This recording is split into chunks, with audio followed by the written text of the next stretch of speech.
25 ভাগশেষ কত? ভাজকের 1/3। ভাজ্য কত? আমাদের যখনই ভাগশেষ দেওয়া থাকে, কি দেওয়া আছে? ভাগশেষ। ভাগশেষ যখনই দেওয়া থাকবে তখন আমাদের এই যে ভাজ্য নির্ণয়ের সূত্র নিঃশেষে বিভাজ্য হওয়ার ক্ষেত্রে না না হওয়ার ক্ষেত্রে, বলো তো, বলো জোরে বলো। হ্যাঁ, নিঃশেষে বিভাজ্য না হওয়ার ক্ষেত্রে। নিঃশেষে বিভাজ্য না হওয়ার ক্ষেত্রে সূত্র কি? ভাজক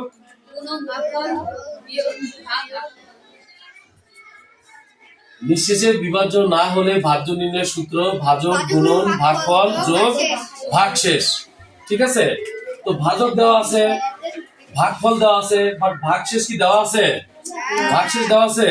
ভাগশেষ দেওয়া নাই। তাহলে আমাদের সূত্র প্রয়োগ করে আগে আমরা নির্ণয় করতে পারবো না। আমাকে আগে কি নির্ণয় করতে হবে? ভাগশেষ। ভাগশেষ নির্দিষ্ট ভাবে কোনো সংখ্যা এখানে দেওয়া নাই, কিন্তু বলছে কি যে ভাগশেষ হবে ভাজকের 1/3। 1/3 মানে তোমাকে 3 দিয়ে ভাগ করতে হবে। 3 ভাগের 1 ভাগ। 3 ভাগের 1 ভাগকে আমরা বলি 1/3। কি বলি? 1/3। তাহলে আমরা এখানে 11 নম্বর অঙ্কে প্রথমে নির্ণয় করব কি? ভাগশেষ। প্রথমে নির্ণয় করব কি? তাহলে আমরা লিখব ভাগশেষ। কি লিখব? ভাগশেষ। আচ্ছা, কার 1/3? কার 1/3? ভাজকের। কার? তো আমি কি বলছি তোমাদের? 1/3 মানে কি? 1/3 মানে কি? 3 ভাগের 1 ভাগ না?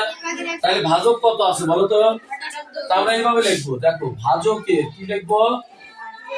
ভাজকের কয় তৃতীয়াংশ? 1/3। এই যে নামাইলাম। তাহলে ভাজক কত আছে? 78 না? আর 1/3 মানে স্যার তোমাদের কিছুক্ষণ আগে কি বললো? কয় ভাগের কয় ভাগ? 3 ভাগের 1 ভাগ। তার মানে 3 দিয়ে 78 কে আমরা কি দিব? এই যে ভাগ 3।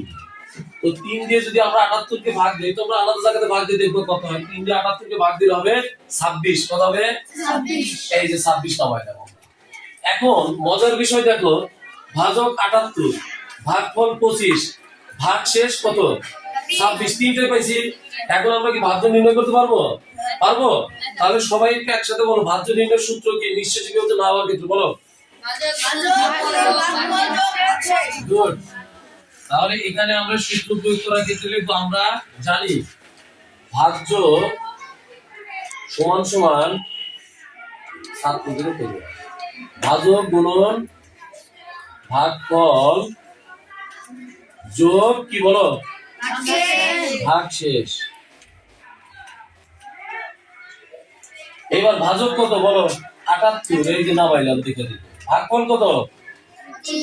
25 যোগ ভাগশেষ কত? আমাদের বদমাশির রুলস আমাদের মনে আছে?